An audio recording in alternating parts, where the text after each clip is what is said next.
donner sa vie au Seigneur doit faire naître en nous des convictions solides que rien ne peut bousculer.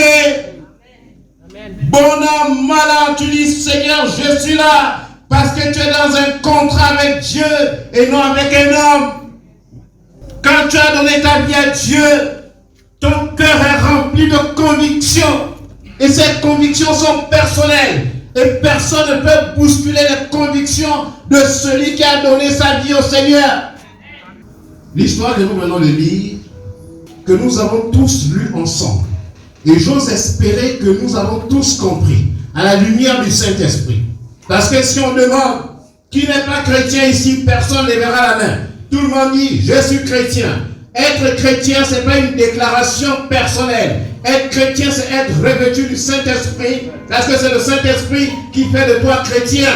C'est le Saint-Esprit qui t'introduit dans l'église, pas l'église locale, pas Plénoriti. L'église de Jésus-Christ, l'église universelle, l'église qui sera enlevée, l'église dont les noms sont écrits dans le livre de vie de l'agneau en lettres d'or, en lettres d'or. Tu peux avoir ton nom écrit ici, et si ton nom n'est pas écrit dans le livre de vie de l'agneau, tu n'es pas chrétien. Amen. Et quand tu as rencontré Jésus-Christ dans ta vie, qu'est-ce qu'il t'a dit au sujet de ce qui t'attend dans la vie chrétienne? C'est une question qui vaut son pesant d'or. Si tu as rencontré un jour Jésus, tu t'es converti parce qu'il faut que tu réalises cette rencontre. Cette rencontre se fait au moyen du Saint-Esprit. Qu'est-ce que Jésus-Christ t'a dit au sujet de ce qui t'attend dans ta vie chrétienne? Parce que souvent les gens rentrent comme dans une sorte de désillusion. Mais depuis que je suis chrétien, tout ce qu'on m'a promis, ça ne s'est pas accompli. Mais depuis que je suis chrétien, ma vie ne s'est pas améliorée. Mais qui t'a dit que la vie chrétienne, c'est pour améliorer ton quotidien? Qui t'a menti ça?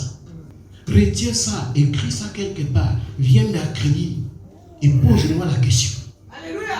Et on va ouvrir la Bible. Amen. Mais ce qui fait que les gens vivent dans l'illusion. Et quittent l'église. Pourquoi? Parce que ce qu'on a dit, ce n'est pas ce qu'ils rencontrent maintenant.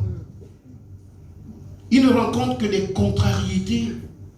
Ils ne rencontrent que des tribulations. Parfois, tu es exposé à des brisements. Même ton pasteur peut être un instrument de Dieu pour te briser. Amen. Je dis des choses que j'ai expérimentées. Vous savez, la vie chrétienne, ce n'est pas ce qu'on nous a raconté. Excusez-moi, hein.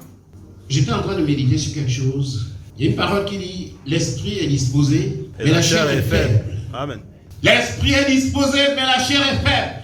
C'est le verset préféré des gens qui aiment se cacher derrière la parole. Essaie un peu de parler à ta chair. Que mais tous les jours, tu es toujours faible.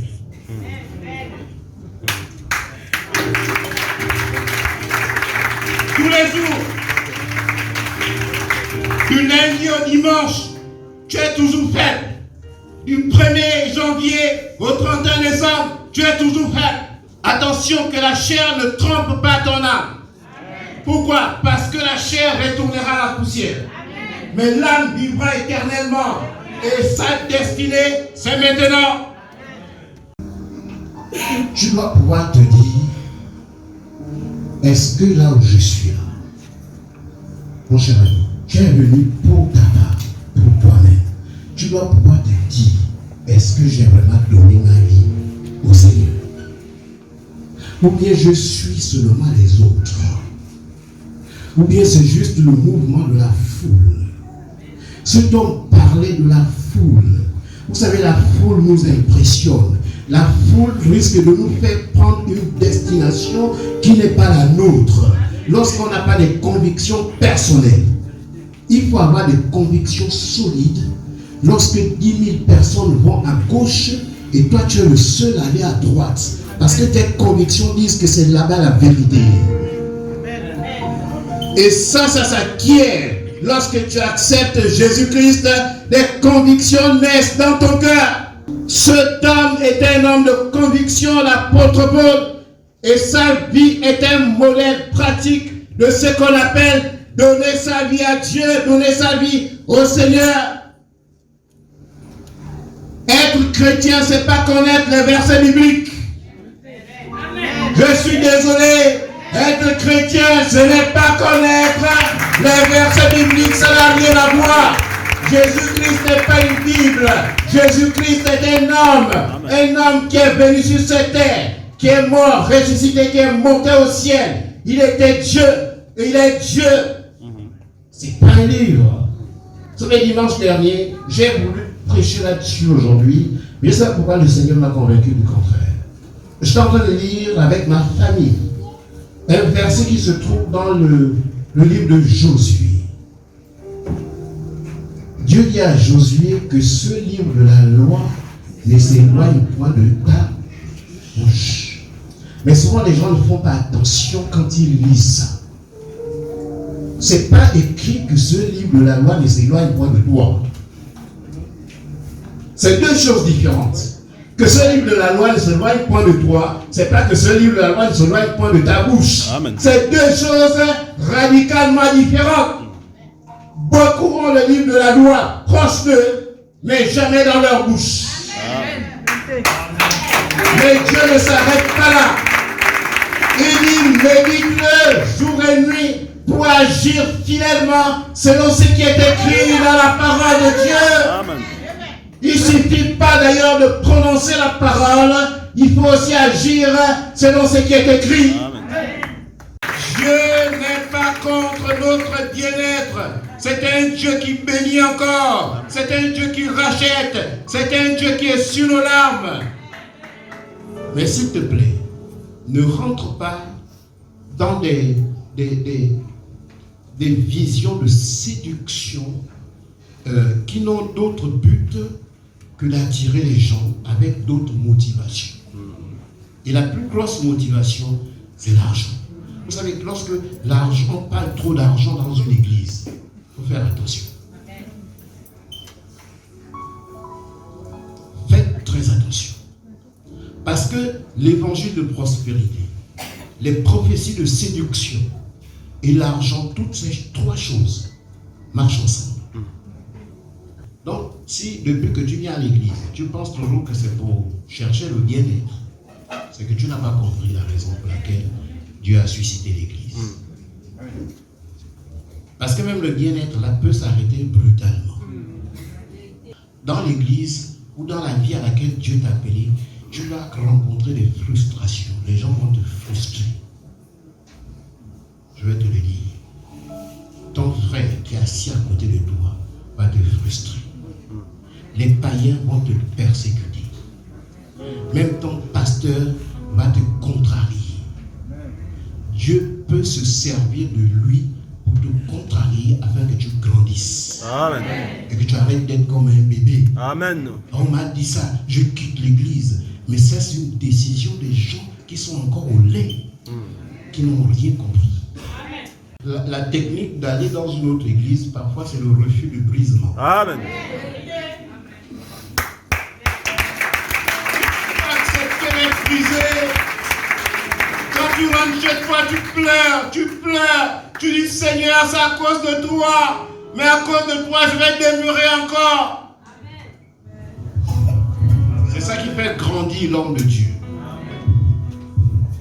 Ils ont prié l'apôtre Paul de ne pas monter à Jérusalem. C'était du sentimentalisme. Et l'église n'est pas régie par le sentimentalisme. Le sentimentalisme n'a pas sa place dans l'église. Amen. Posture très sentimentale. Non, ne monte pas à Jérusalem. Ils ont même pleuré. Et quand ils ont pleuré, on peut penser que c'est de la compassion. Non. Dieu n'était pas dans leurs pleurs.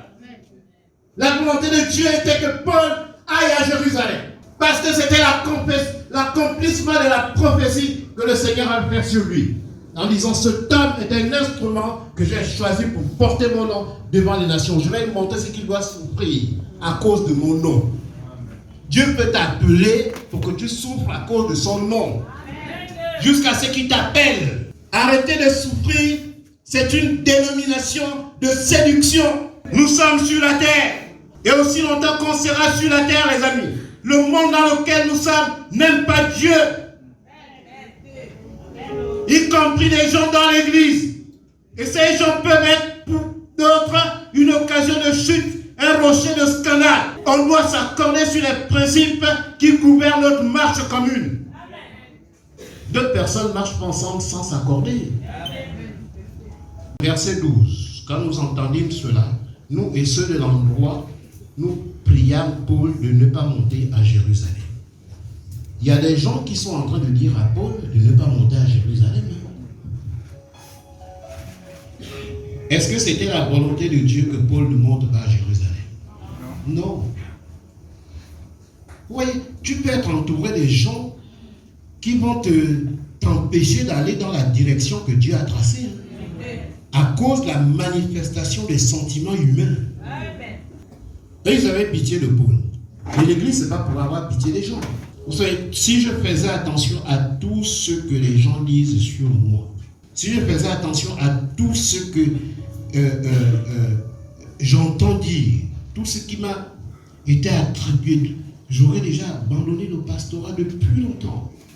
Depuis longtemps, j'aurais jeté l'éponge.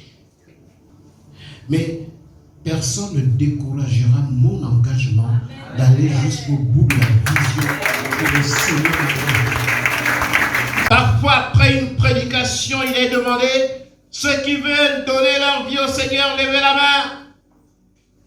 Et il lève la main, gloire à Dieu.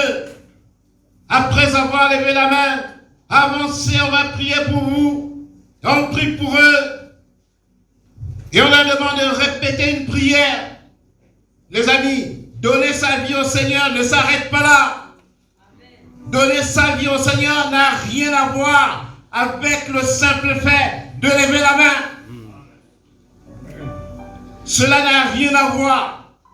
Quand tu donnes ta vie au Seigneur, c'est un choix, c'est un contrat que tu établis avec Dieu. Et dans ce contrat-là, mon ami, il pourrait arriver que tu fasses couler les larmes. Ce n'est pas un contrat qui sera pour ta gloire. Ce contrat sera pour la gloire de celui qui t'a appelé, pour la gloire de Dieu et sa gloire seule.